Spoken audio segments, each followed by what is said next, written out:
How to send pictures as attachments on iPhone.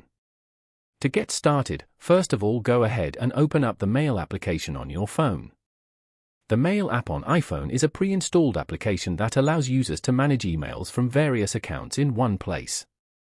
It offers features like adding multiple email accounts, composing, sending, and scheduling emails, and organizing emails into categories. Once you're here, go to the bottom right corner and tap on the new message icon.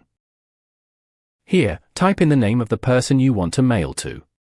And then, type in the subject. For example, photo. Then, tap on the message box. Now, go to your keyboard and tap on the arrow on the right. Tap on the attachment icon as shown. Here, tap on Attach File. You can choose files from your phone over here to attach it to your email. Select the file you want. You have now successfully attached this file to your email. After that, tap on the arrow button at the top right to send the email. Following these steps, you can easily send pictures as attachments on iPhone.